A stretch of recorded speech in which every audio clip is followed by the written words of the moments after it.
Real Talk. Give it up for our hosts, Sonia Cheltenham and Bobby Smith.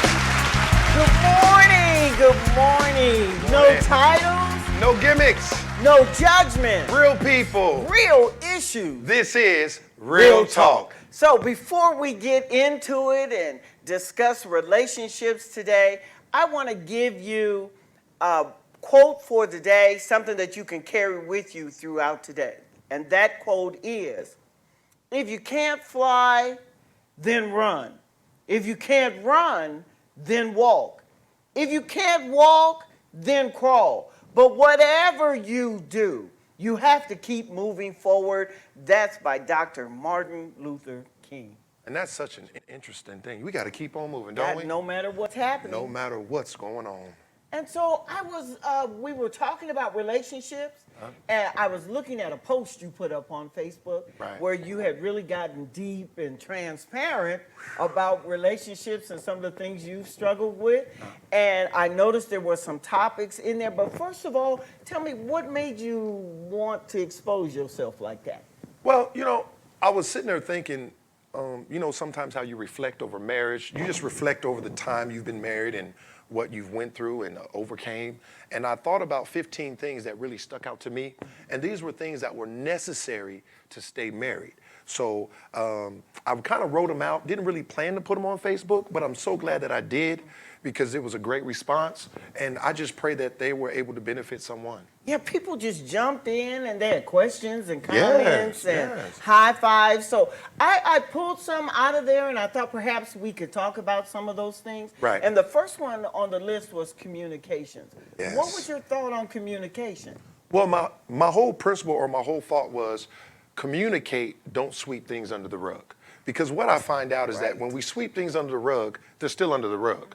And eventually, you're going to lift up the rug, whether it's an argument or a misunderstanding, and you're going to have to deal with those issues. So the better you communicate, the less you have under the rug, and then therefore, the easier you can get from day to day to day. Because there's nothing worse than getting in an argument and someone brings up something from 2 weeks ago. Oh my God, yes. 14 days have passed, and now we got to go back into time Yes. to deal with something that we could have communicated out and worked on, during that time. Women are good with that. We have that kind of elephant memory, Yes, you do. And we'll go back, you remember 1975? Yes. And we'll go back to that. But one thing I found is that communication is an art. And just because you're talking doesn't mean you're communicating. Right. And I think the biggest part is that most of us don't listen well. We listen to respond. Right. Oh, I heard this, I heard that. Wait till she shut up. I'm going to say this. Right. And we get our ammunition together to respond in the communication. But listening is real important. The other thing I learned is that we have to listen past what the person is saying. Like, what do you think? Like, it's not so much what I'm saying, it's my intent. Like, what did I intend? Right. What's the feeling behind that communication? Right. And and I found that communication is really, really important. Well, see, what I struggle with is this, and maybe you can help me with women, because I have some women questions. For us men, I'm gonna help us out today. All right.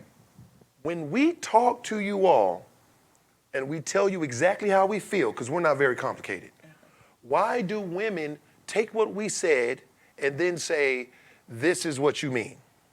You understand what I'm saying? And so you could be like, so I really feel like going to the store is important today. Well, what you're really saying is you don't really want to be around me, and you'd rather go to the store to spend time with me. And then next thing you know, you're like, no, that's not what I said. And then it becomes a big thing. So what can we do maybe as men to hear better? Or maybe it's the woman's issue? How do you feel about that? Well, when you're building communication, you have to tear down whatever barriers were there before. Right. Because it's difficult to build communication on top of barriers that are there. Yes. So normally when people say, oh, what you're saying is you don't want to be with me, you'd rather be with the people in the store, that there's some issues, like listen past what I'm saying. It's something else going. So what makes me feel like you don't want to be with me, which is the part of communication men don't want to do, because men are real simplistic. Real simple. If they say going to the store, they don't mean Chuck E. Cheese or someplace else. They mean they're Going going to to the the store. If women say, I'm going to the store, it could be Ross, TJ Maxx, Walmart. There's a whole crew of things in there. So Yes. what we have to learn is how the person communicates and not try to say what you think they said. It would be better to say, well, why do you need to go to the store now? Like, what's happening at the store? Right. Dig around the conversation Right. to see if you can get to the bottom of it. Yeah, because I think it's very challenging.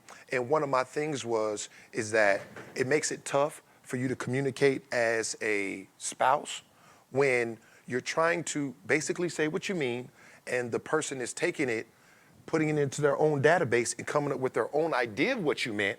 And then you say, no, that's not what I said. Well, that's what you meant. Well, if you know what I meant, then why are we communicating? You know what I'm saying? Like, we might as well not communicate. We might as well say, you know what, forget it. You know what I meant, so let's not talk. And communication is hard. It is really, really hard. And so I think in marriage, the hardest part is understanding the other person. Right. And once I let my defenses down, because, relationships is sacrifice. Yes, they are. And I know we're going to get into that later, Right. but it means letting your defenses down and allowing that person to really understand what you're saying, where you don't think, I'm trying to get you. Let me Right. phrase this right, because she's going to come back and try to get me. And Right. remember, women have hundreds of more words than men have. Yes, they do. And 100 more thoughts. Yes, they do. Because our thoughts are very simple. Yes. When we say we're mad, we're mad. Right. We're not mad trying to be mad from yesterday. I'm mad today. And so that was kind of my thing, because what I found out is as a man, I started trying to play the game. But I don't know how to play the game. I wasn't created to play the game. I can only think about a couple things at once. So I'm saying, okay, I'm going to word this right because I know what she's going to think I meant. So I'm going to try to say what she think I meant. But then I end up saying the wrong thing, and then before you know it, the communication becomes an argument, and then we're back at square one So again. it's like you're building a strategy for talking instead of just being transparent. Right. And women talk from a base of feelings. Men talk from a base of intellect. So you intellectually just said, I'm going to do blah, blah. Bam, that's it. Clear, focused, straight point. Right. For a woman, she's talking about her feelings when she expresses something. So, and remember, a lot of the things that we do is therapeutic. Right. So if we say, I'm going to go to the store, what do you need from the store? Well, I might not need nothing from the store. Right. I just want to go. I need And to go walk to the around. store. I just Yeah. need to walk. Well, we don't have no money for you to buy a bunch of stuff. I didn't say I was buying a bunch of stuff. I said I was going to the mall. Well, the mall to you, because you're straightforward, means that you're going to spend money. You just going to buy stuff. Right. The mall for a lot of females is therapeutic. Yeah, I still don't understand that. How you can go spend money and it's therapeutic. It's painful for me. Every time I spend it, I just like enjoying what I bought. The spending process, I like picking it out, taking it to the cashier, but when they ask me for my money, that's the hard part. And then when I get it home for men and we open it up, then we enjoy it. And I don't want to make a blanket statement. All women are not the same. Right. Like some of my friends, shopping is it's like a weekly thing. Like they need to go and do that. Right. And they could, I have a friend that can just walk around for hours and she'll go to one store, look at stuff, have the woman hold it for her, go to another store, look at almost the same thing, have them save it over there for her, and we'll have hit 4 or 5 stores and she will have not bought anything. Well, Nothing. I don't get that kind of therapy, so I'm not a good girlfriend to go shop shopping. with. Mine is more directed. Okay, I'm looking for something. I'm looking for a certain color, and that's what I'm going to get. But I had to understand if I was going with her, I needed her to get her therapy out. Yeah. So I so find the shopping food trips court. are therapy. Absolutely. And I noticed that because I used to take my wife shopping. We go shopping, and my wife would buy 30 items. Well, she would take 30 items to the cashier. And as the cashier is swiping them, it's like she's really replaying, do I really want this? that, right. So I'm like, I don't think you really want that. Oh, well, I'll find out at the cashier. And I'm like, how does the cashier tell you what you want? And before they ring it up, they'll look at it. No, I don't want that. Put that back. And that's embarrassing to me. If I buy the wrong thing, I will pay for it versus taking it back. Oh no, that's part of the theory. It's like loading Wow. up, and the more stress and pressure you feel, the more you load up on things that you're going to take up front. And then as you go through that process, because you know you done looked at it, some people try a lot of stuff on because that's part of their therapy. Right. And then when you get to the cashier, my friend, we get to the cashier and she would say, "Oh, I don't want any of that. Put it all back." Right. So that's And a waste so- of time, but it's therapy. See, I Absolutely. learned, men, we have learned something today that shopping for women is not about per se buying all the time. Sometimes it's just simply therapy. And I think the biggest notion about communication is getting to know the person Right. that you're with. Because even though we like to say all men are the same or all women are just, that's not really, really true. There's a nuance about all of us Right. that's really, really different. That's different. Yeah, Yeah. so let's move on to the next thing that's on your Absolutely. list. We definitely can. One of the topics that I also discussed was love is not a feeling, it's a sacrifice. Wow. And I Wow. think for me, it was so big because when I first met my wife, I loved her based on feelings. And if I be honest, it was lust. I just thought she was pretty, long hair, brown skin. I was like, that's the one. And so I said, I love you, but I didn't. I just loved what she looked like, if I'll be honest. Right. And I lusted after her religiously. And in our minds as men, we call that love. We like, man, look, I love her, man. You see how she look? And I realized, I love her. Look how she looks. That doesn't go. But that's how we think because Yes. we know we're very visual people. Yes.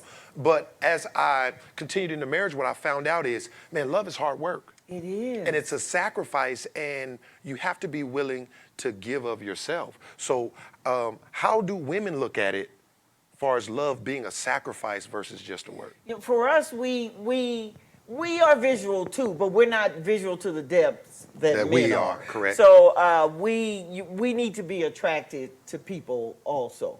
But where we touch women is with their emotions. We say with our heart, but it's Oh. really your emotions. And so if that person is saying what she needs to hear, Right. or if he's treating her in a way that she feels is special, Right. then you're touching her emotions. And so they leave from emotion that they call love Right. and get with someone. But really, love is an intellectual decision. Yes, it is. And it has nothing really to do with your feelings. You know, we do Exactly. want feelings tied to it. Feelings have to do with the expression of love, but the act of love itself is an intellectual decision to love that person. Because what do? You know, the honeymoon's great. What do you Great. do when the honey falls off the moon? And it ain't nothing there. And like you don't feel nothing today. And you know, and then if they've done something wrong, you may feel like you don't even like them. But we call it love. Like 'em. I don't love you no more. Right. Like, And what? that's exactly how people get married and then decide they don't love them anymore. Right. Well, love is a decision.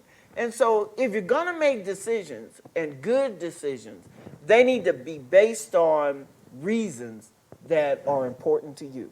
Yeah, and I think it's so interesting because how I found out love, and you know, people, it's very cliche, but it's really true that you can't love someone till you love God.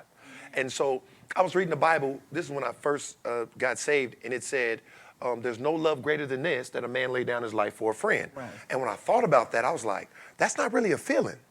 That's not based on attraction. That's based on me giving of myself so that you can benefit. Right. And so when I really started understanding that concept of love, I started understanding like, I got to be willing to give up something. Yes. And so I was willing to give up the streets. I was willing to give up a lot of things that I liked. Yes. So that me and my wife could be together. And I think people need to know in today's society that love is not a feeling. No. Love is an action word, and you have to show it. You have to fight for it. You have to wake up in the morning and say, I choose to love Every day. every single day of your marriage. Yeah, and it's the same thing with loving God and being in a relationship with Him. You have to wake up every morning and choose that relationship. Yes. Because it don't always feel good. Okay, let's not play church. Let's be real. Let's be real. It don't always feel saved. Right. You don't always feel blessed. And maybe you want a blessing over here, but the blessing didn't come. God didn't, He just said flat out, no, I ain't doing that. Right. And like you kind of upset because some people treat God like a sugar daddy. Anything you ask, He's supposed to give it. Yes. But it is a choice. You could choose not to be saved. I know people say, oh, I can't be anything else but that. What? You could be a whole lot of other things. You sure You can. don't lose you don't get amnesia. You know what you did before. Right. And you know how you did it. Right. And you know you cuss. Y'all know you cuss before. Yeah, y'all be cussing. You know that. And like let somebody cut you off. Yes. It all don't play back? It plays back. I mean, back in your mind. So you have to choose every day that I'm going to love this person. No wonder till death do us part that I'm going to love you no matter what happens to you. Right. And, you know, you could be in an accident. You could be injured. I may have to push you in a wheelchair, or you may have to push me. You may have to help me get dressed, or you may have to come and feed me, or who knows what will happen to people.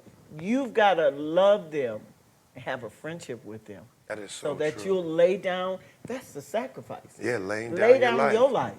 And boy, let me tell you, when you do it right, it feels like a sacrifice. It does. It really does. But I really wanted to show men this because so many times, and I'm sure you've counseled marriages as well, and they just say, I just don't love them no more. Yeah. That's the first thing, like, I don't love them. No, and that's why communication is so important. Because what I found out is there were times I didn't think I loved my wife, clearly didn't like my wife at the time. Mm-hmm. Boy, but when you start thinking about leaving, Yes. or you make that big argument, it's done, it's over with.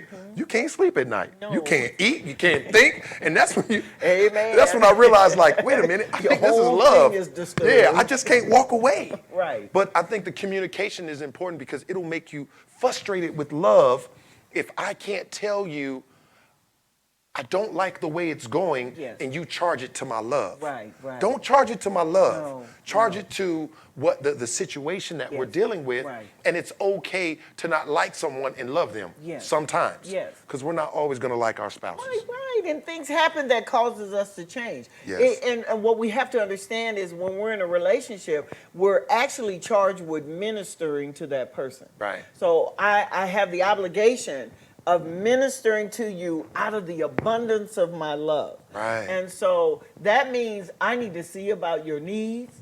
Yes. I need to take care of whatever it is that Yes. you need to, and everybody's different. You need to find out what that person's needs are. Right. And that not only do I need to take care of your needs, I need to take care of pleasuring you so that all of your needs are met. And that's part of the relationship. Right. I need to do it with no bounds or no holes and no drawbacks. Let me throw one other little hook in there. Uh-huh. And we're talking about relationships that are learning how to communicate. We're not talking about people who communicate with their fists so they don't Oh, kick yeah, you no, that's or not threw love. you down the steps No, or whatever. no. You don't have to ask, does that person love you? Because the Bible says, love as you love yourself. You didn't hit yourself in the eye. Right. So why are you hitting me in the eye? Those things don't go together. And another thing, I really think that a coward hits a woman. Yeah. And I don't care what people think. It's even hard for me to look at people the same. And because there's certain things in life people do and you're like, wow, how could you get to that point? Mm-hmm. You know what I mean? And I've been mad at my wife. I've wanted to shake her. I wanted to jump off the building, I don't know, with her or push her off or me go. But there should be a restraint in a man because we're physically stronger. We can physically dominate a woman. So men out there, do not put your hands on a woman. That is the most tacky thing you can do. Now, speaking of that, some women have taken boxing lessons in the hood. And if you got one of them, them strong women, 6 foot, 200 pounds, and she hits you with a right hook, I'm gonna say restrain her, but still don't beat her down because some women are used to violence. I had a woman when I was dating back in the day said, if you don't hit me, you don't love me. And I said, if I have to hit you, It's time to quit you. Yeah. Because yeah, that's somebody not my needs cup some of tea. counseling. So while we're talking about that, let's slide into the next topic. It brings us right into why we don't hit folks. And because we're not just communicating then, we're expressing a level of love Right. that keeps us, because you're not going to go over there and beat yourself in the face No. or kick yourself. Yeah. That we need to be able to show love, and women do fight too. And they fight dirty. And I want to say this, slashing tires, scratching cars, all that is just like domestic violence. It is. For a man, if a man has a car, ladies and gentlemen, and you poke his tires out and you scratch it, you might as well punch him in the face. Yes. Because he would rather you have punched him than mess up his car. Because now you got to spend money. Who wants to spend money on that? So, you know- we need to be respectful a little bit here. You know what I'm saying? And show a little respect for I men agree. love. I agree. But, Respect is a so huge look, thing. Pastor C, I know we've been talking about love, and this is so great. I'm enjoying it, and communication. But I heard you had a tip of the day that was like amazing. And we have a great group of tips, and we don't want you to miss them. We are going to go right now into tips that I've put together just with you in mind.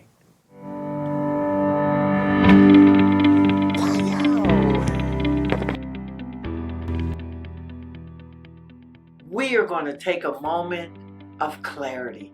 I'm going to give you some tools for success, and as you clearly receive them in your mind, that they will promote you toward what you're destined to be.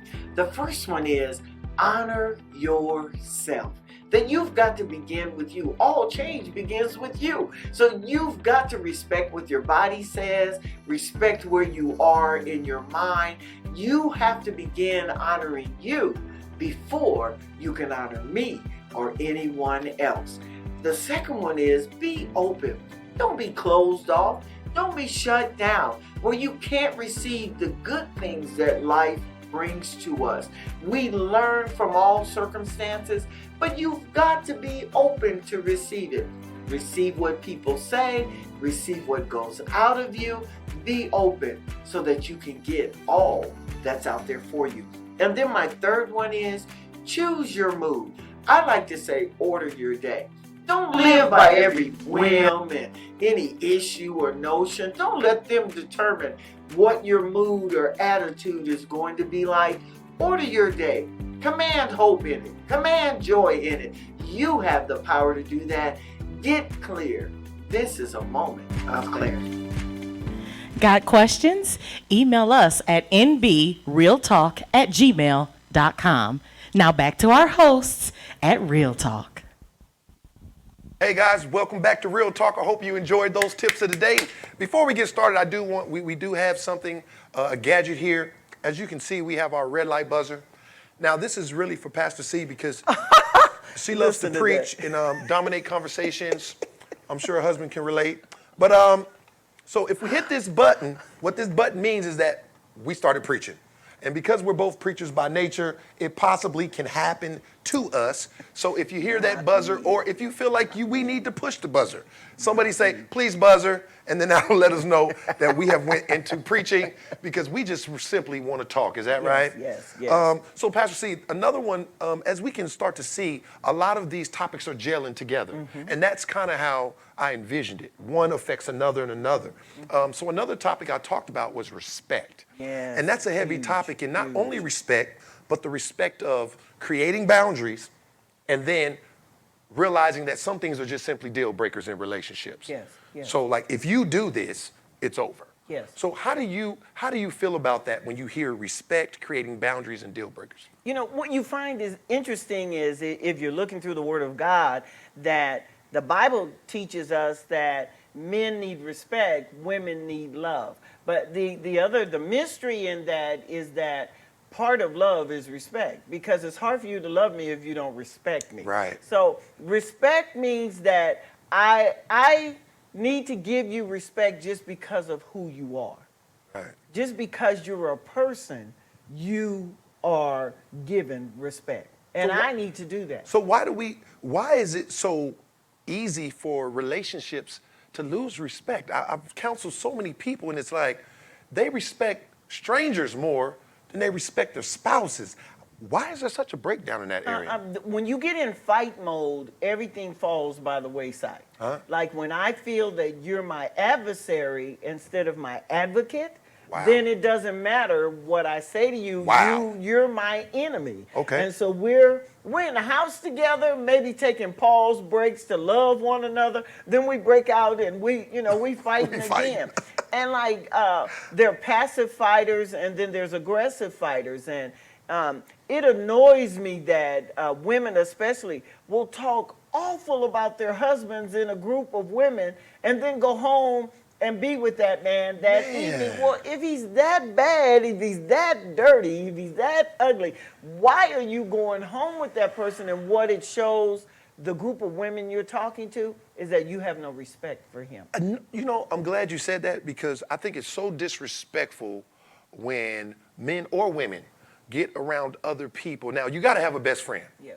Now, you got to have a friend you could be like, look, Say anything. so-and-so got on my nerves and I feel Amen. like choking them out and blah, blah, blah, but I'm trying to keep myself together. You know, because even though they're going to listen, they're still going to talk you back into your marriage. Right. But I think it's so disrespectful when women or men go around and they put their spouse down in front of other people. It's awful. And social media is the worst. Facebook is like, I shouldn't know when your relationship is going bad or you're having a tough time on Facebook. Right, But right. we literally, me and my wife have looked at couples and we can tell when they broke up. Oh, yeah. Like, oh yeah, I don't think they're together no more. Why? Because you can see the transition. And then all the subs and the memes, you know, if he don't treat you right, you don't need him. And it's a meme. And it's like, okay, so I guess her man ain't treating And the her right. people that giving you that advice on social media don't have a woman or a man with them. Right. And probably haven't for years. Lonely And folks. so it's easy for them to say, leave them, get rid of them, kick them to the curb when it begins with respect. Respect falls down because we have ideas of how you're supposed to do stuff. Right. And how you're supposed to respond. And I know it took me a long time to get rid of mine. Like I had these husbands are supposed to do this kind of thing. Right. They're supposed to do that, and they're supposed to wherever we got them from. Maybe a fairy tale. Probably. Maybe our fathers Yes. or whatever the case may be. And when people don't perform the way you want them to perform, we lose respect for them. Right. And then I think another one, because we got many more topics, but I really want to touch this, creating boundaries. There are some things in your relationship that you just can't tolerate. Yeah. You know, and I think it's very important. Me and my wife have created a lot of different boundaries. Boundaries that I didn't want to cross, boundaries she didn't want to cross. But when we created boundaries, it was love, really. Yes. Because it's saying, my boundary's right here. Your boundary's here, but I'm willing to scoot up a little bit to meet you halfway to yours, Right. as long as you're willing to compromise and give up some of yours. Yeah, and people need to know boundaries and deal breakers go together. Right. Like, what's a deal breaker for you? Like, somebody may be able to, and I say somebody, still be loving and go forward with a man that has beat him up. For somebody else, they're like, okay, man, you swing on me, it's all done. It's over. Because you know Yeah. I can't whoop you and you Yeah. just beating me up. It's just over. So you need to know. Some people can't take you cussing them out. I can't be your lover and your hoe out of the same mouth. It just ain't Wow. gonna work. Exactly. So I need you to make a distinction. We're not going that route. That's real talk. So this is real talk. This is real. So we're just not gonna do that. Right. So you need to know for yourself for some women the deal breaker is that I'm not gonna get in a relationship with a man that doesn't have a job. For a man, the deal breaker, I'm not going to get in a relationship with a woman who doesn't have a job. Right. Or that their credit is under the rug. Whatever your deal breaker is, don't get in a relationship with you and then go, you got messed up credit? Yeah, I can't do that. What? I Yeah. thought we was going to buy a house. I was gonna work it out. What? But you know what? Funny thing, it goes back to communication. It does. Like expressing. My wife told me when I was out in the streets and I was selling drugs and doing all that, she said, it's a deal breaker if you go to jail. She's like, the jail broke us up. I'm not visiting, I'm not doing that. Good for her. So when she told me that, in the back of my mind, when I was in the streets, I'm like, and if I get locked up, it's over. I'm gonna have to find me old sugar mama to write good letters. You listen know. to this. And let me say that, do not, women, and just on sidebar, Right. don't be dating these dudes in prison that you don't know that you met in prison. If he starts preaching, I'm going to hit the button. Yeah, But go I ahead. mean, if that happens, but I'm just saying, because, people fall in love with inmates, and It's true. I don't understand. But again, having that understanding what boundaries are, and then understanding that there are deal breakers. Yes. I know one of my deal breakers is finance. Yes. If you continue to mess over our finances and you don't appear to be financially willing to move forward, then I can't deal with you, because you can't mess up my house and my bills and you know what I be mean? homeless. My foundation. Yeah, I'm not going to be homeless with you.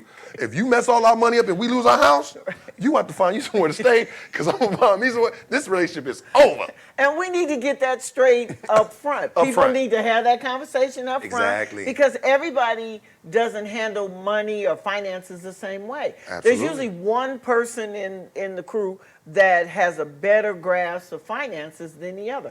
My husband does 100% better than I do. And along the way, in our 46 years, that I had to come.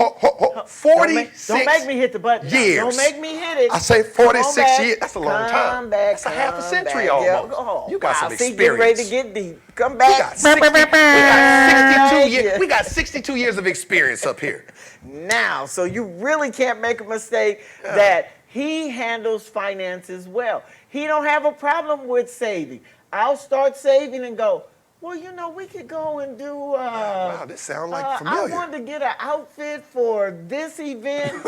Yeah, but we saving for For for this, that. right. And I know that we decided together that we're saving for that. Correct. But I can be pulled another way and venture off. So for me, it is better for him to set the boundaries for the money and what we're gonna do, because he does a better job. It could be your wife, whoever. Oh, it's Don't me. get- I'm the one that saves. Okay. Yeah, I'm gonna tell you a secret, and this is a tip for all the men. I was able to go to, I think it was Jamaica or one of those trips, by saving dollars and fives. So if you had a 20 and you bought something, if you got $1 or a 5, you can't spend it. You got to put it in the shoebox. Yes. And we literally went on a trip with shoebox money. Yeah, he does that all the time with Yes. change and quarters. Oh, yeah, and I got change He got collections. this whole Oh, yeah. system deal going. Absolutely. And when we get ready to go, he take it to the casino or whatever and cash it in to get dollars and That's stuff. it. So our whole spending money was what he had put in a box or a bottle for the whole, year. Whereas with his wife, she's saying, okay, well, I'm going to do this over here and that over there. And I Right. go, are you figuring out what we're doing? He go, I already got it. Already got it. So that just tells me, and so be humble to one another. Don't be, dun, dun, dun, I'm the man and I run this stuff. Right. Lose that so that you're able to love, you're able to communicate, you're Yeah. able to respect, and you're able to set boundaries for one another. Very important. And so Very important. the next thing that was on our list is forgiveness.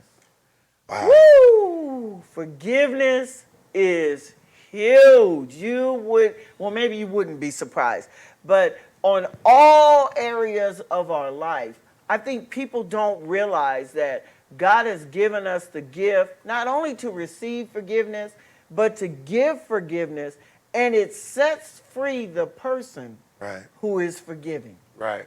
It is something that if you could just let it go.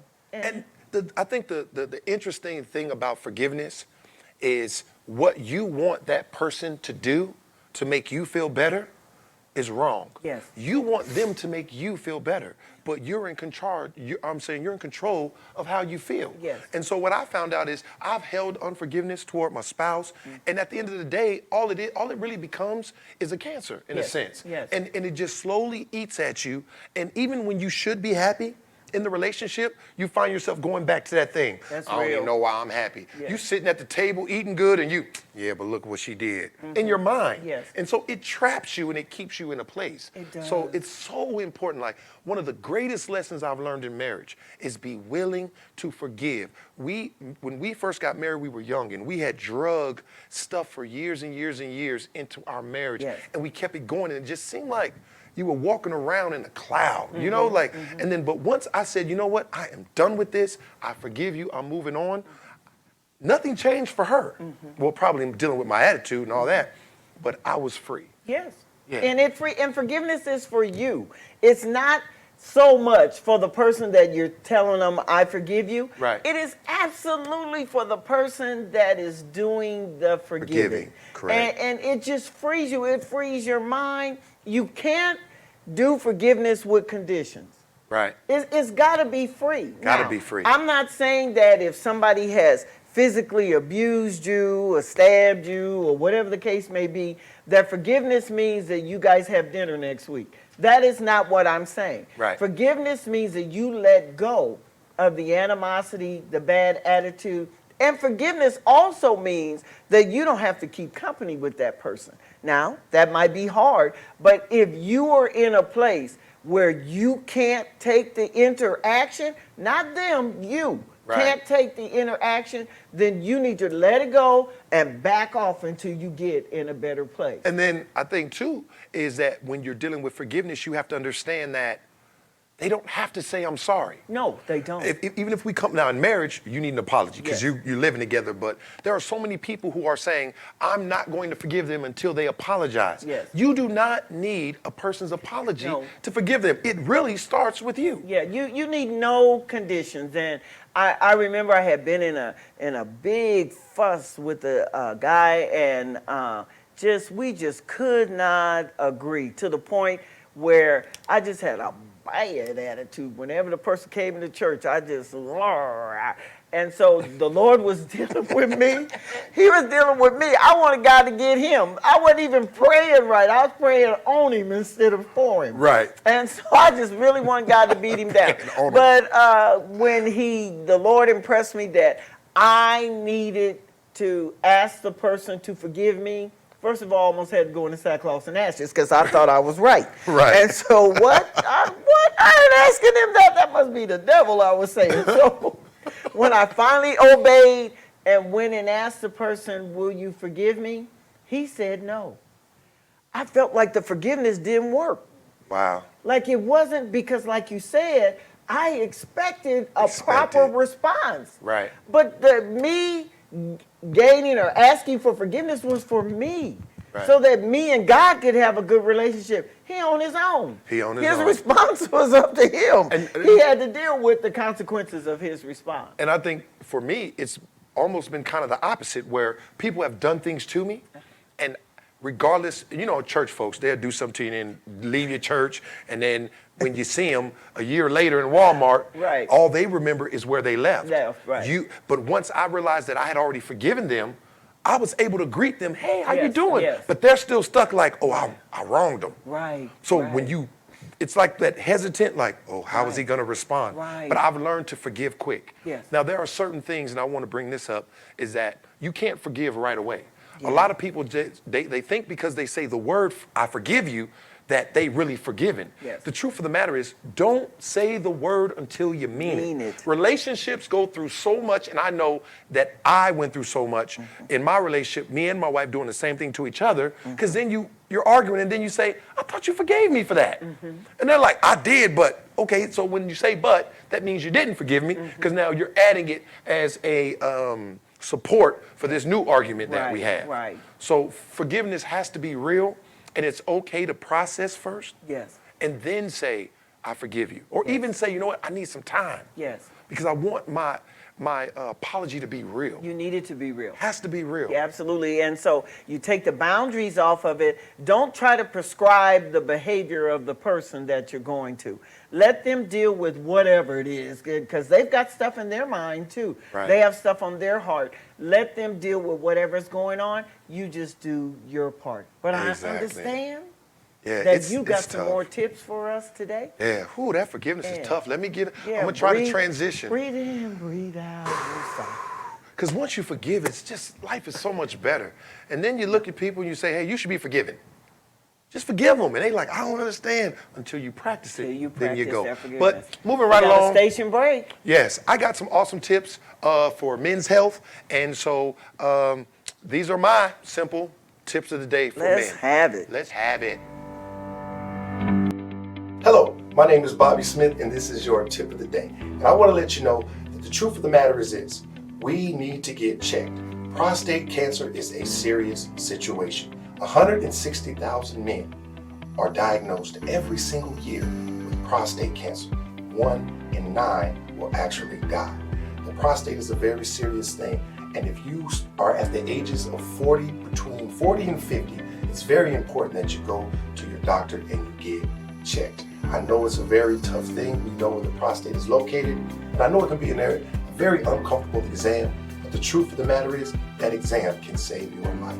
So men, please, go get checked. We don't want to lose you to prostate cancer. This has been Bobby Smith's Tip of the Day. If you've got questions, remember you can email us at nbrealtalk@gmail.com, and we just may answer your question on air today. All right, we are back. Awesome. Prostate cancer. Ooh, please, men, please. I need you to go get checked. Yes, and you know, the military, they start you real early. Yeah? They were checking my prostate 22 years old. I'm like, this is not good. According to what I read, we got to start at 40. And they were like, so you want a man or a woman to do it? I'm like, hey, I prefer I don't know. I don't know if I'm embarrassed, but I took a woman, of course. Yeah, so and you had to get the glove and the lube. But Yeah. men, you got to do it. Gotta Awesome do stuff. it. So we are. This is real talk. Oh, it's real talk. Okay, come hey, on with it. because hey, I don't mind sharing with you because a lot of times us as men we don't talk about our health issues, Yes, and it's so we all are important. surprised. And we want you all around, and we want you healthy. So Right. please do what you need to do with your own body. All right, so our last topic of the day, man, this has really went by fast. It has. I pray that you guys are out in Facebook land and enjoying this because we are. One of the hugest topics of marriage that you have to almost convince people of is counseling. Mm-hmm. A lot of people don't want you to know their business. They don't want to put you in their marriage so that you can, well, basically they'll be exposed Mm-hmm. and you can see their errors. I know that you are a licensed counselor or have been.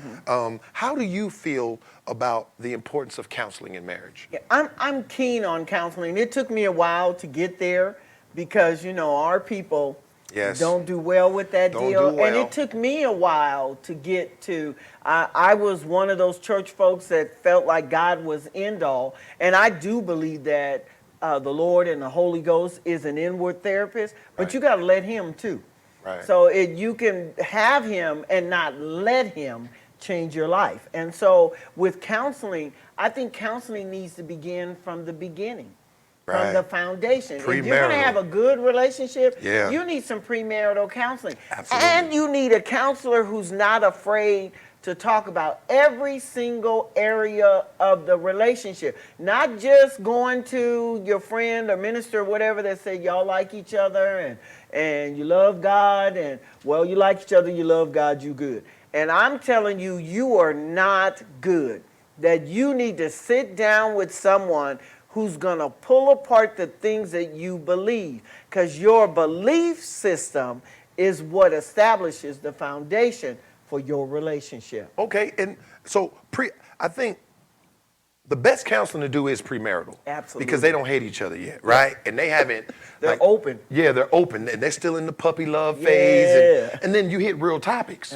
And so we definitely do premarital counseling here because if I'm going to marry you, I got to know that this is going to work. Yes. At least on paper, Yes. so to speak. And so I think premarital counseling is also important because they ask questions that you haven't considered. That's right. You're in puppy love heaven, and they're saying, hey, what's your credit score? Right. Have you guys looked at each other's credit scores? Have you guys discussed your health issues? Right. Because if you marry somebody with a permanent health issue Yes. and you got to work that thing out every day with Right, them, right. that's something you're going to have to make a decision to You do. need to consider that. Yeah, you don't Yes. want nobody to be hiding their health issues, and when you get Right. with them, they 2 days away And from you need to discuss getting up out of it. here. You need to discuss people's proclivities and stuff. You know, y'all like each other, everybody's cute, you like each other's body, but you don't know, you're marrying this girl or this guy and they want to bring fruit and junk to the bedroom with them and do other little kinky Yeah. things. And so you really Forks, don't know. spoons, knives. You got the whole kitchen in You the know, bedroom. You know, the real handcuffs. talk. Yeah, all So kinda you crazy. need to have a conversation about Yes. that, like we talked about boundaries. Yeah. You need to know the boundaries for your body. Like, okay, we're not doing everything, okay? We may do a few things, but everything we're not doing. So, you know, you need to, and a counselor can't be afraid To ask the to tough ask questions. those questions and then have you, and then you go to the simple things that people take for granted. Like I was talking to someone earlier and especially if you were raised by old school parents like me, Right. and that there were men jobs and women jobs. Right. And that there were jobs that my brothers did, and then there were jobs that we did. Women Now, I did. always thought the men had more So fun. you mean like roles? Because roles in you had to play. relationships? Is that okay? And so that they did the outside and the lawn and the cars and all of that. Right. And we did the inside and the cleaning and the cooking and the ironing and all Right. of that. And we had specific Life roles. was so easy back and then. And then after life evolved and you run into people in Evolution. relationships who don't care about some of the stuff you thought was necessary for, you to survive. I'm glad you brought this up. Quick, this is a hot topic. All right, come on. Right? Roles. I believe that we are, now when we had roles, I know some of them weren't fair, right? Gender roles, women weren't getting their equal. Right. But there has to be roles in a marriage. And it seems like now, this new day and age, the women, they're like, oh, I don't cook, you cook. I don't really clean up, you clean. Like, they're just killing roles totally. Well, there's no prescribed place or someplace in stone where I say, I'm going to get married. What am I supposed to do? And somebody grabs something and go, okay, this is your role. Right. That's not correct. The roles are established by the two people who are going to get together. And like you said, Right. that's why premarital counseling is important. Very They important. can dig around and say, well, sir, what do you feel like your role is in the marriage? And Right. it's coming from you. What do you feel her role should is? be. And then vice versa. Ma'am, what do you feel his role should be? And then you can say, well, I'm not doing all that. And then like with my husband, he'd say, well, wait, that's what they have mechanics for. I'm not a mechanic. Right. I don't know about all that. Man. All I need to know is I ain't where working to on no take car. it to the mechanic. Exactly. And my problem was we came from two different mentalities. Right. Because my parents were poor. And so Right. they had a poor man's mentality is that he's got to fix everything himself, that unless breaks. you just really love working on cars. Right. But he felt like he had no option for fixing the car outside of doing it himself. Whereas marrying someone who has a different idea, you need to get with the idea of that person that you're trying to marry. Yeah, and that's so important that you talk about it ahead of time. Yes. Because you can find out, like, funny story, me and my wife had an issue with headboards. Oh. Because in my house, if you have a bed, the bed should have a headboard. The headboard makes it a bed. I agree. My wife says, you don't need a headboard to have a bed because you're not sleeping on the headboard, you're sleeping on the mattress. I said, well, it's still not a bed if the headboard's not there. Then she said, well, can you still sleep on it even though it don't have a headboard? Yes, but it's not technically a bed now, it just becomes a mattress on the... So we had a knockout. Because I felt the kids should have headboards. Yeah, I do. Because that's the house that You grew up she said, that's what I do too. But that's how I grew up. But she didn't grow up that way. And now that I think about it, do everybody got headboards? I know we do. But the thing I is forget that what they have, but that we have seems them. like such a small or trivial thing that can become a mountain. It can become What? huge. That's and so almost divorce-worthy. We need to discuss Yeah. that kind of thing. Ahead of That- time. Does that matter to you? Is it important to you? Do you, my husband said, well, I don't care who cooks, but I don't cook, he said. I don't know how to cook, and I'm not learning how to cook. So Right. I don't cook. Well, I cooked, but for him, it didn't matter if I cooked or the restaurant cooked. As long as somebody cooked. Because you're dealing with a man who was raised in a different level than I was. So I had to make some changes in that Right. and to meet, as you said, come together in Right. terms of what we believed about, Those things, what and you then do. they even get deeper. Had a situation where, you're counseling somebody and it's about the children. And I asked them a question. I said, do you guys believe in circumcision? And the guy thought it was kind of a crazy question. Like, what is circumcision? Yeah. And the woman said, well, I'm Muslim. And I don't know, I'm not here against Muslims. I don't know how real this is. I'm just telling you a story. She said, I'm Muslim and we wait till the men are old enough to decide for themselves. see. And I was like, whoa. Like that's as a baby, you don't remember that. As a grown man, that'll hospitalize you. Okay. So the guy looks and he says, no, that's crazy. If we have a boy, he's gonna get, circumcised a week after, after he's born. And that became the deal breaker for them. because their Christian versus Muslim belief, Yes. they started realizing that they were more different than they were willing alike. to accept. And- And they let the marriage go. And it's so, well, the pre-marriage. so important Very that important. you can't make somebody join your group or your religion or Right. your belief. Everybody comes with their belief system, and what you have to decide is, can you live with that person's belief system? And don't think that they'll change. Yes. Because a lot of people, oh, he'll change over.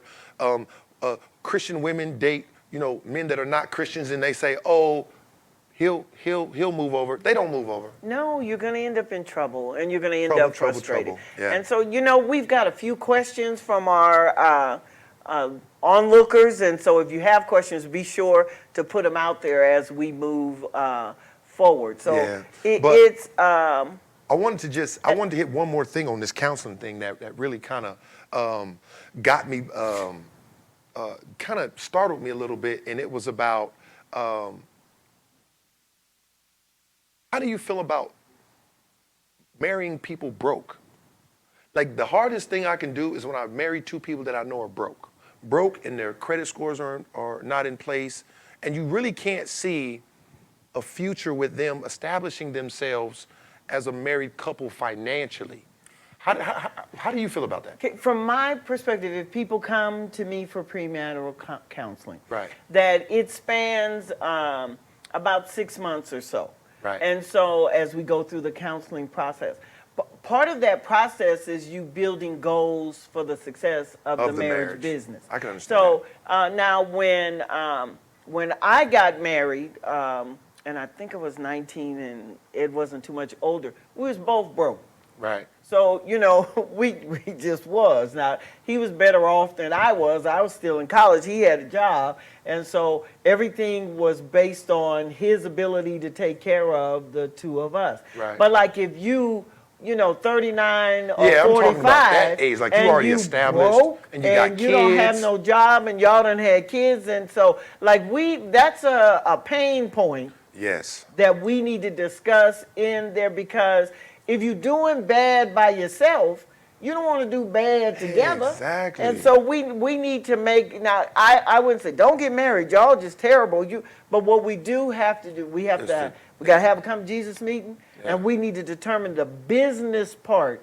Get past of the marriage. lust and the Right. honeymoon, and let's talk about the business of part of marriage, marriage. because after I get through kissing you, somebody got to have a piece of bread. Right. For us to deal with, and we need to be able to discuss that. It's true also with a devout person or a saved person, somebody who's really deep in church business and protocol, and you want to get married to somebody who doesn't believe at all. Right. And you think by your presence that you're going to convert that person. And that's one area that I would really be saying you're making a huge mistake. Huge mistake. And it's okay to push the date back. Yes, it is. Like, Wait a lot on of people them. feel like, well, this is our date. Push it back, because Absolutely. you want to go into this thing and you want it to be one of the greatest experiences of your life. Yes. But if you start it wrong, Yes. it's hard to curve it right. And the foundation is real important. Sometimes foundations are broken by the roots of your past. Right. So, you get tree roots up in a foundation, the tree gonna win. Right. It's gonna crack that foundation. So you need to be able to hear what a person has gone through, and the big thing is that women more easily will talk about like abuse and rape and that whole thing. Right. But men are abused and raped too. Yeah. It's just men don't come to the table talking about it like women do. We're gonna have And to have that as so- a topic. Oh, 'Cause just that by is a tough itself, topic. because man, why you like beating up the table and punching holes in the wall? You're not Right. just mad. Something else is is wrong. going on. And so many times, and you were like really loving when you were trying to get this person. Now you got this person and you're like distant. You just, let's have a quickie and let's call it a day. Right. And females need love and they need affection. Hey, we do too. And okay, I'm sorry. Men all need right. love too. Don't buzz me. Don't buzz me. We're I'm not sorry. as, mushy, but, when we fall in love, Okay, that's then when we you're need mushy. it. Now, I'm going to tell you another little secret, women. If a man can just 1, 2, and be through, and it's a consistent, he might not love you. Because a man want to stay around when he Right. fall in love. You know, Right. he's sitting doing pillow talk. You know, we laugh about it, but when you get married, you do the little pillow talk. Did you enjoy yourself? Did you like it? You know, Right, right. But if we don't say that, This is real talk. hey, if you don't get pillow talk, they don't love you. I agree. I'm telling you, it's agree. real. And so, but oftentimes, a person will love you, but something keeps them From loving you. giving themselves totally to Right. you. And there's a barrier there. There's a problem. Those things need to come out in premarital counseling. Really and we does. need to, as counselors, we need to make sure that you don't just, sweep Brush over through it, and 'cause go, you okay, like the well, people." brother, you was 9 when that Yeah. happened, and y'all seem to like each other. And if you love each other, it'll work out. It's like someone who is trying to maybe come out of a homosexual lifestyle because they've decided they want to do that. And people in the church will be guilty of, well, if you get married, then you'll be okay. Right. And you're dooming two people to misery. Yes. And that is not the answer. It isn't the answer at all. And so, people need counseling. And we need to be sure that the counseling that we give people is what they're going to need to stay together. Don't be Awesome stuff. afraid of counseling. If your pastor is not equipped for that type of thing, then the pastor needs to have people that he can or she can refer others to. Don't be ashamed at referring people. Right. I know that there are some issues that come to me that, especially that deal with men and some things that are going on. I have a list of folks that I will refer that guy to, and you need to talk to a guy. You need to see what's going on with him. And then there are levels of mental health that I don't do that Don't any deal longer. with, right. And so I have a list of people that I send those folks to get the medication they may need. And y'all take your medicine, please. I Please take my take high your blood medicine. pressure. Y'all take Crazy folks medicine. out here, they act like they don't need no medicine. You better Until take God heals you, Take something. take your medicine. Please, So I please. understand. Looks like we got a light going on, that we got some questions out there. So Oh, man. This has been good. this has been real good. I'm I hate to scared cut it about off. questions. I know. Because people ask some questions, but they need to know. They need to ask. And the beauty of it is we're not going to let everyone know who you are. We'll just probably say what city you're from. And so I want y'all to listen to these cities, single people. When these questions come crazy and they from these different cities, don't marry nobody from that city. Find you a different city with good questions. See, there we go. Just a thought. All right, so questions. What do we got going here today? All right. Our first question is coming from Las Vegas. Las Vegas. And this question says, how do you deal with a side chick who has had a child with your husband outside of your marriage and has always been disrespectful toward you and displays fatal attraction tendencies? Wow. Now that's a question. A side chick Real talk. that's getting on your nerves, Yeah. and she's a stalker. Well, here's what I'll say. Okay. From the man's point of view, is this a woman asking this question or a man? Or you don't know? I can't tell, sounds but like a woman's it question. looks like it's a Yeah. woman. To be honest, that's not your responsibility. The quick answer is, it is your husband's or male boyfriend, however the situation, side chicks, so they got to be married. It's your husband's responsibility to fix that situation. And he should respect your wishes concerning it. However, you got to be realistic and realize if you accepted the extra baby, then you got to accept some drama that comes with it. Yeah, I don't disagree with you. I think, first of all, the female has an attitude adjustment that needs to occur. Because just the way she framed her question makes us aware that she got some issues. She got some issues. And perhaps the girlfriend may have caused the issues, but I agree with you. If he's married to you and he stepped out of the marriage and had a baby with someone else, the fixing of that infraction stays with him. But remember, Counseling. You need counseling. we absolutely need to get to counseling, and I want the wife to understand that there is an innocent person in this deal. Baby. Okay, everybody else is making grown folks decision Right. except the child. Right. So you need to get some counseling so we can get a communication and a respect level going there, and that you can decide if you're going to move forward in that relationship or you're not going to move forward. You certainly don't want to stay in a relationship just to make his life miserable, because what you're going to do is make your life miserable. The big payback. Oh, yeah, we're not going to do that. But seriously, like, I got a baby mama, even though my son's grown now, so she's technically not my baby mama no more. I'm done with those rights. But when I married my wife, she had baby daddies. And I'm just saying that because people understand that better. But I handled mine. Yes. She handled hers.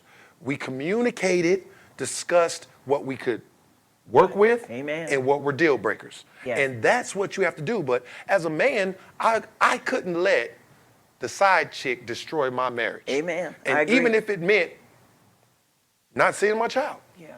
Yeah, And I hate to say that. And counseling's going to help put boundaries on what seeing your child looks like. Right. And that. so would the courthouse. Right. And he needs to do what his responsibilities are, and she can't, the wife, keep him from supporting the child. Right. And so everything needs to come into play, and I'm in that right there. Y'all need to get some counseling. There's a lot of counselors in Vegas, and you need to go see but one you know- just to save your relationship. There's some dirtbag side chicks, though. Yeah. That their whole purpose is to destroy a Destroy. marriage. Amen. And that's why the man has to step up and say, you're not going to do this. Yes. And, well, you can't see your child. Cool. Then you go to court, you get custody or rights for your child, Right, and you right. work it through the system. Right. But don't let it destroy your marriage. I agree. There we go. Real All talk. right. Real real. talk. Okay, our next question is coming from North Las Vegas. All right. Right down the street. Right. That's my Yes. neighborhood. What up? And it says, my husband and I have been married for almost a year. I believe the man is the head of household. We both work. However, I am the breadwinner for our family. And he is not very good at managing money. How can I balance respecting his position as the head without turning over the finances? Man. Can I just, okay. Being the head doesn't mean be the only. So like you have the only thought, you have the only direction, and you have what being the head means, that if any problems come, all the responsibility of the problem falls on your head. Correct. So that's what that means. So again, if you guys need to communicate with each other, and you need to help him understand that you have can we sit down together and make a plan about our finances? And these are my thoughts about us getting out of debt. And these are my thoughts on the bills, and let's pay this. Let's talk, have a communication. That old school idea of just because you're the man, that I just come in, throw a check at you, and you do everything. That's ridiculous. It means that. But he don't have no money. Yeah, well, he have money. He works. It's just she makes more. So because she makes more, That's she's kinda like calling not herself having the breadwinner. Yeah. And, we'd have to see what that looks That's like probably going a disparity forward. in finance So, for her to feel that strong. Yeah, and the I communication. think it's lopsided. if she Communication says she's needs the to come a breadwinner. little better. Because you think about it, if a woman says she's the breadwinner, we're not talking about 1,000. It ain't like she makes 50 and he makes 49. Usually there's a great disparity in that, and I don't know who this person is, but it's probably about one person makes 50, one person makes 10. But the whole mental conversation is his and mine, Right. instead of ours. So if everybody's contributing to the pot, it's like ours. This is what we bring in the house. Because let's face it, and especially if you're talking about people of color, that most of the time, black women have had greater opportunity in terms of getting degrees and getting jobs, as opposed to our men who've been pushed back and held down. So it is real clear that it's possible that my income may be greater. Mine never was, but it may be greater than the person that I'm married to. Does that make him less of the man? Does that make him less of the breadwinner? And if that's a place of contention, I always come back to you and say, okay, was partner making that when you married him?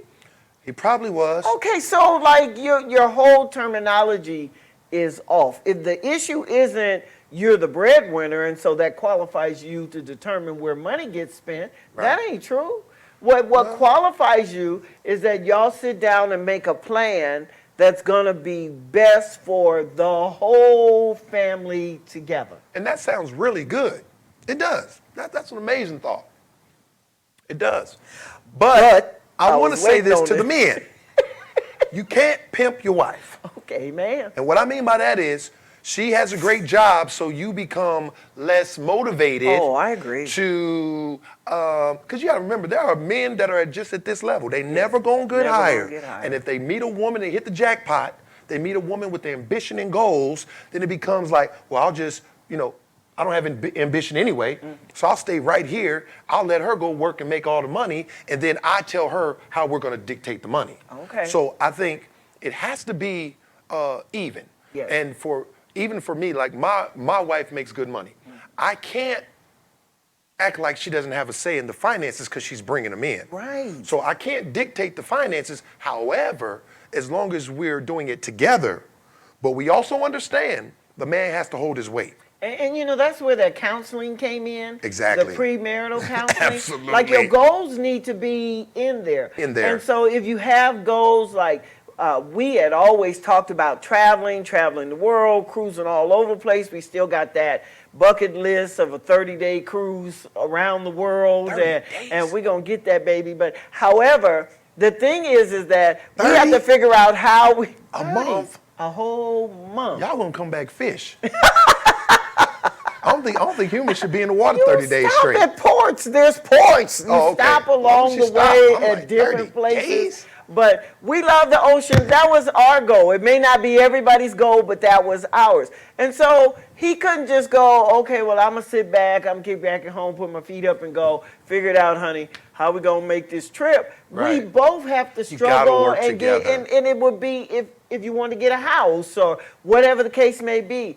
My father only got an 8th grade education.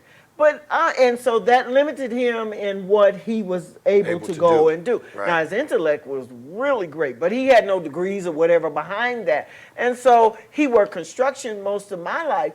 But even when construction was down, because it's Construction is good money too. Feast or famine. That's right. So on the famine It times is when the feast or weather famine. was bad, Right. my father would be doing other jobs, and he would be doing a lawn business. But I He don't was think an this the kind of ambitious guy. man. I don't think this the guy that they're talking about.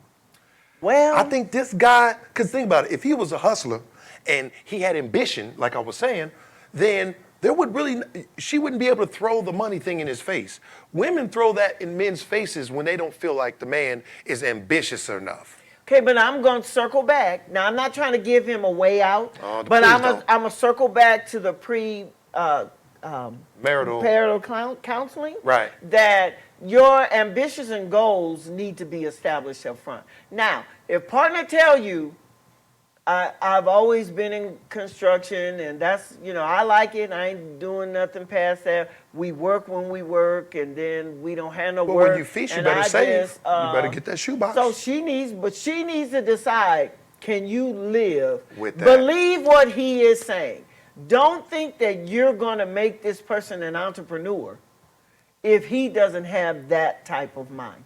It's just not going to happen. All right, we're going to move Next on. question. I hope y'all got something out of We're that. going to work that one. We beat that up. Y'all worked that one good. That was Okay. good.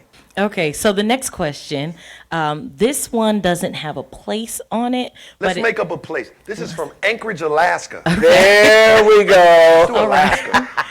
This one says, parenting is difficult. Sometimes I feel like I'm too mean to my kids while others think I'm too soft. How do I balance that? How can I get them on track with this distance learning without having a mental breakdown? Ooh, well, since I have distant learners in my house, first off, you can't be too mean to your kids. Yeah. I think these kids you need to be mean to them. I try to be mean to mine every chance I get. Because Real talk. Don't Real send talk. your kids to spend the night at his house. please don't. Go ahead. I wake my kids up in the middle of the night and just scare them. He is not and telling the I also truth. let them know that this is not their home, that they are visitors for 18 years, and so that they need to figure it out. But no, in all honesty, I think it's hard for everybody. First, all right. Second off, whoever told you that, you have to take that into account too. people without kids love to be the best kid professionals. Yes. So what I would basically say is work at it, schedule. What I did at my house is we came up with a schedule. And we worked that schedule and we made sure that we timed their whole day until that school ends. Now you have to understand that if it's difficult for you, it's also difficult for them. Man. My son told me, Dad, I'm never missing a day of school when we start back. Because they hate being at home just like you hate having them there. True story. They get a break from you as well. When they're at school, they're like, ooh, I don't gotta be around my daddy. And we like, ooh, I ain't gotta be around these kids. But really challenge yourself as a parent to really work in that arena and come up with a system that both of you decide, if your children are old enough to speak for themselves, that both of you can decide that works. And also, don't make it about work, put a little fun in it. Because kids need, kids need breaks. I mean, they need breaks. I cook them lunch. You know, I give them water while they're working. Anything you guys need, I try to facilitate them because this is just a tough time and that's a tough situation. It is an awful time. And the thing about it is that none of us have ever done this before.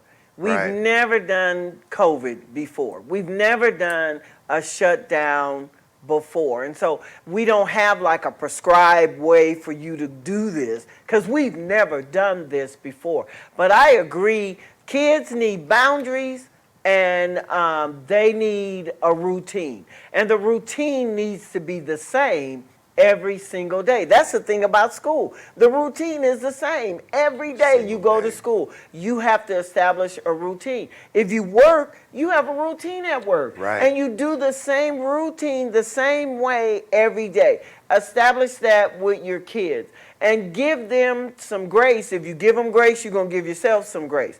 That it's okay. The teachers are not getting it right. Administration is not getting it right. So nobody's grading you based on what's happening with your kids. Right. You know, give them some grace in that. But keep them within the boundaries. And I agree, if they're old enough to have a discussion with them, okay, you're going to have to accomplish this before the day is over. Right. And I was thinking we could structure it like that. And if the kids say, well, no, normally I get a break in between these. If you could do that, work the break out so it works best for the two of you.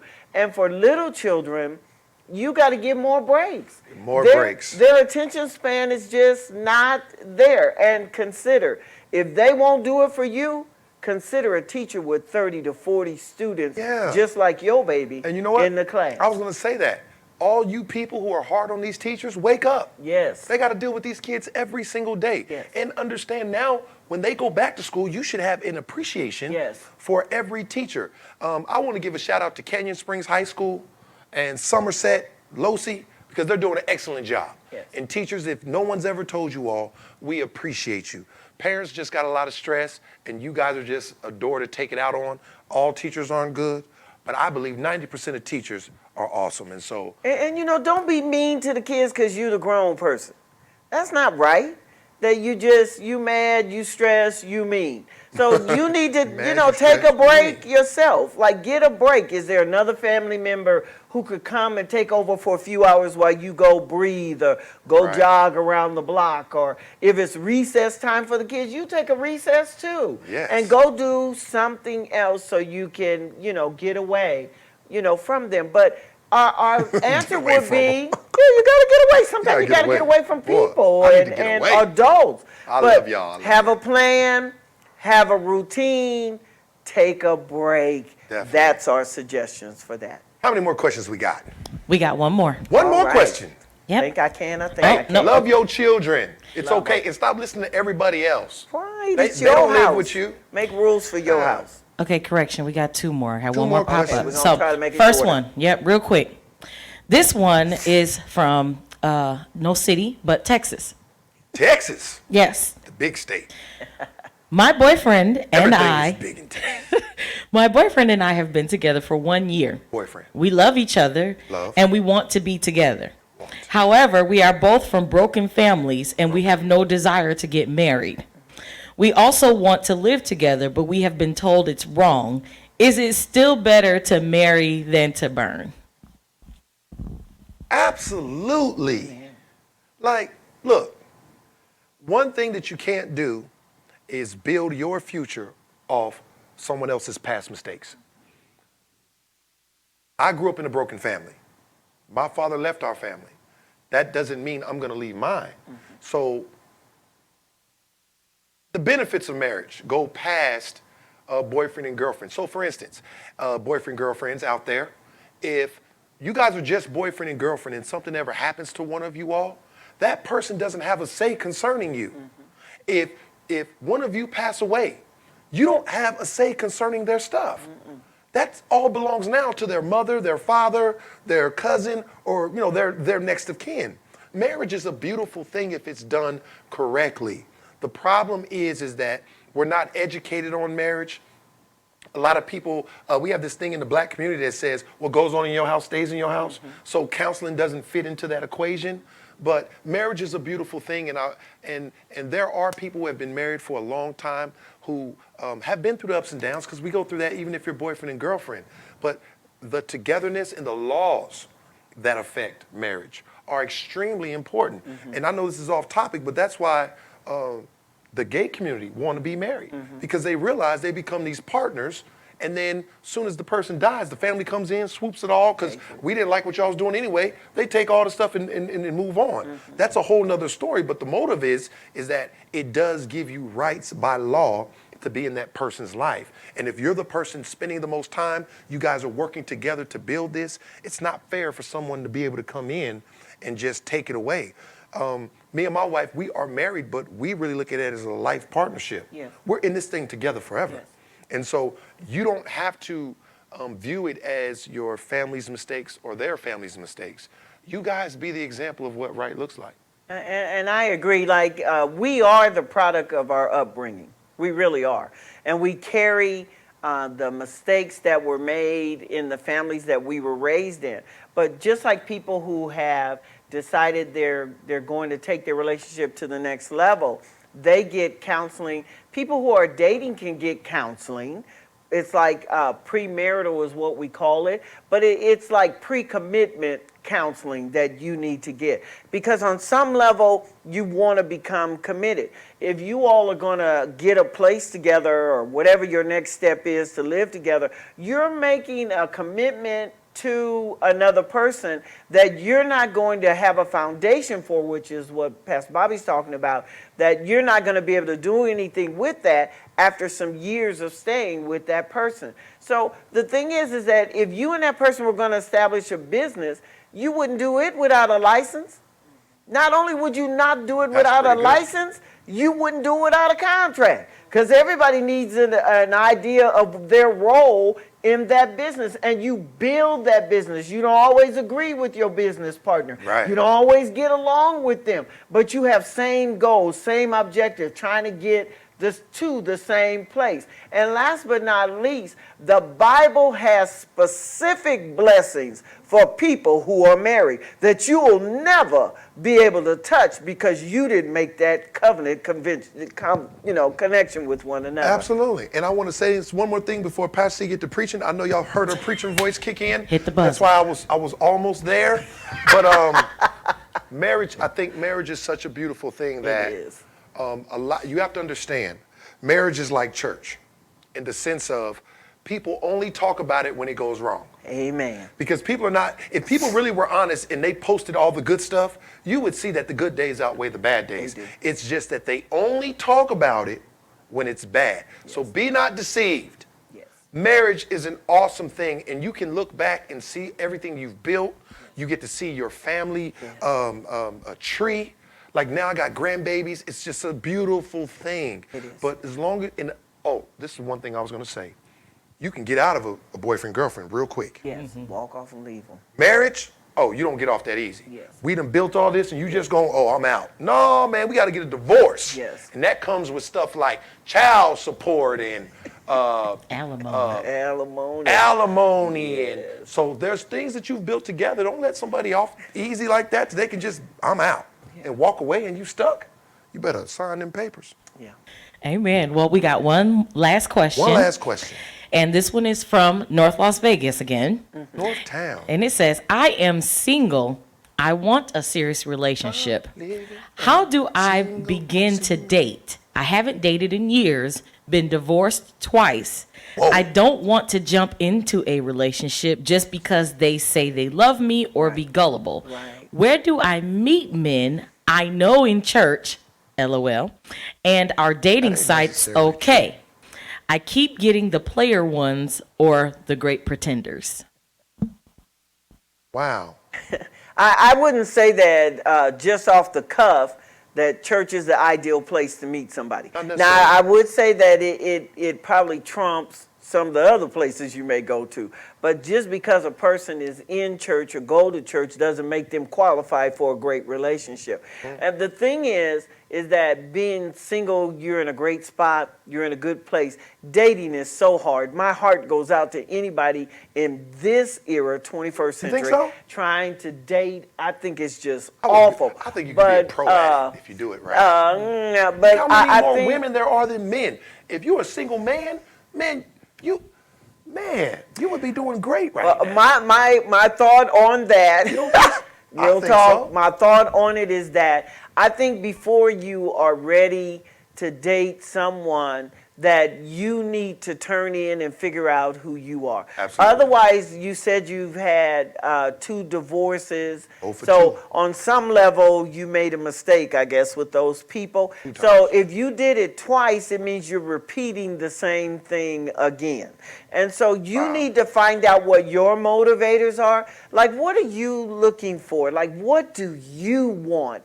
And what is your ideal person? It has to be more than 2 legs, height, and some jeans. We need certain things that these people bring. What do they 2 bring to the legs, height, table? and some jeans. And then what do you bring to the table that will cause or establish a great relationship? Get you a mentor, get a coach, so that that person can figure out what you have done in the past to remind you that you don't need to do that going forward. Right. And and I'm gonna be quiet, but women have a syndrome of Yeah, you rescuing. close. You close to the buzzer. Uh-oh. Hold on now. Go ahead, rescuing. Wait, women have a syndrome of rescuing men. And we Yeah. just think by our presence, we can make them better. And instead of just believing, like, you showed me you told Al, I need to believe you told Al. Like, you got a bad attitude about stuff, and you Yeah. have all these misplaced ideas of how women ought to act and perform, and I'm thinking giggly that I'm going to change his mind or make him better. That's not happening. You find a woman who has like a welfare mentality. She don't want nothing better than where she is right now. She don't see herself ever getting off Section 8, and it doesn't matter to her. You walk into her place, they won't let you in because they don't clean up. I'm telling you, partner, that person is going to bring those habits into the relationship. Well, you need to figure yourself out. And here's first. another thing. And it's going to sound real bad, what I'm about to say. But it's just a little thought. Okay. Some people have to realize who they are. Right. And you can't date above your number. Did I tell you about my number system? No. All right, it's completely wrong, but I'm going to express All it. right. Help us out. I've been delivered from my At number least system. he knows it's Yeah. not right. So, Well, go hey, ahead. y'all do know this is real talk, so these are thoughts, all right? Right. But I believe that you Not should fact. be honest enough to look at yourself and give yourself a number. Okay. And now the number's based on finance, your looks, and what you have. Okay. Because if you have a lot and your finances are kind of low, we can work with that. Okay. Right? You just need somebody to keep it going. So if you're a 6 and you out here attracting 8s, So is the scale 10? scale's 10. Okay. If you're a 6, you got to find a 5 or a 6. You can't go into the 8s and the 9s because they're above you. You know what I'm saying? And I think sometimes if I think relationships, like, people do each other favors, and then some people are balanced. Okay. You know what I mean? But if you're 0 for 2 and you've been dealing with people that are maybe too low or too high, that's something that you have to really address. Like, I look at myself as an 8. I'm talking about when you look at everything. Okay. All right. I was a 10, I fell off. I got older. Grades kick in, you kind of lose points. You depreciated. Yeah, you do depreciate now. That's why if I was ever single, you ain't gonna find me with no 25-year-old woman. Like no. I need to go down to my numbers. You know what I'm saying? You got to stay within your means. But you got to stay. But in all honesty, that can be a problem because in the theory of that, forget all those numbers. I'll just joke. But you're looking for something that you don't necessarily benefit from.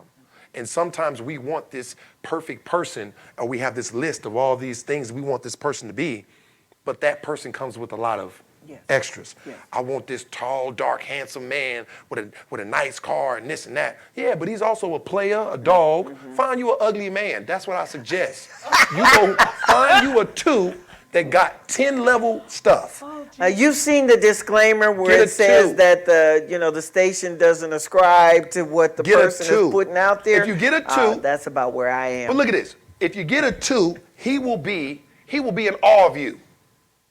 Now, you're going to be a little ugly, and you're going to have to, it's going to be hard to look at him, but hey, look what the Bible says, sore on the eyes. Now you're trying to pull me in with the scripture. Squint, but fall in love, because ugly men love for real. Shout out to the ugly men. The previous statement was based on ugly men don't have Bobby no choice. They got to love. They got to love hard. Of Real Talk and Pastor Sonia Cheltenham. Ugly men dress well, too. So I'm not ascribing to none of that because I think beauty's in the eye of the beholder. And so that's how you know if they're ugly, because you know your where levels. We may be thinking that person just looks awful, the person that's pursuing them or with them may think that they are just ice cream. See, that's a good answer. But the truth is, find you an ugly man. The women their standards are too high. You want these, okay. I'm the first tapped out. Tap out. I tapped him out. We're going to get somebody else in there. But ugly men are with you. I do think that... ugly men act up too. Yes, they do. You saw Urkel got Laura. Whatever we going but Laura liked Stefan first. Did you watch the Nutty Professor? Did you see his wife? Shall I hit the buzzer again? I'm going to hit the buzzer again. I'm going to hit the buzzer for a long time. So, I believe dating is hard, but I think that you can accomplish what you determine you needed. One thing, after 2 marriages that so you don't agree with failed, that theory? I don't agree with the numbers. But however, I do think you need to figure you out. That part of his statement I agree with. Right. You need to figure yourself out. And you need to figure out what you bring to the table. I agree with that. That's true. And then after that, you can determine what about lower your standards a little bit? It depends on what part of the standards you're trying to lower. If Certain you have ones. realistic standards. I'm talking about how they look. That's the standard. Okay, yeah. So if you like a guy, you like those model-looking guys, you got to go with a dude that work at the dump that got a garbage truck face. I work hard for a living. Maybe he's better because you tried 2 model guys. It didn't work out. All right, this real talk done went real crazy. So I'm not trying to do all of that he's saying. So I will reiterate, get you a coach that can help you through relationship issues. And what the coach does is remind you, like a basketball coach or whatever, that you still flipping your hand when you're trying to make that shot. You need to correct that and come over the top like you're supposed to so that you can make what you're trying to do. And I'm saying you need somebody who look at you objectively and say, you need to change those standards. I'm not going to say lower. I'm going to say change, tweak, adjust them. And that they become realistic for the person that you are. Sound like they need to renew their mind. Every person that I tell about my number system, no one agrees agrees with that. But I think secretly, that's the real secret. I wonder why nobody agrees with it. We're not going to go with that. This is real talk. I know there are people that makes sense to some people out there. Okay, I'm going to find them. I don't know where they are. But however, it does. We're about to bring this to a great close. Yes. And we've had a great time. Do you have final remarks, or would you like me? You know what? Ladies first. All right. Please have your final I truly enjoyed our discussion on relationship. We know that we can always go deeper and further. We are going to be talking about other things as we go forward. I love communication and the respect piece. And I enjoyed talking with you. This has been great. I want to give a shout out to Q Glam, which is Kiana Rankin, who did my makeup, and a shout out to Darby's Heritage with Bree and Stephanie, who did my hair. Y'all are awesome. I want to thank our staff. Prompter, Tammy, and all of these great and creative people who are in the room who made us look like we know what we're doing. Awesome. Well, I guess it now comes down to my final remarks. First, I want to say I'm willing to throw my number system away because clearly it's not user-friendly. Thank you, God. But it does work. And then the second thing I want to say is, again, please check, get your prostates checked if you're over 40. It can definitely save a life. You want to catch that while it's early. Again, Yes. 1 in 9 men die from prostate cancer.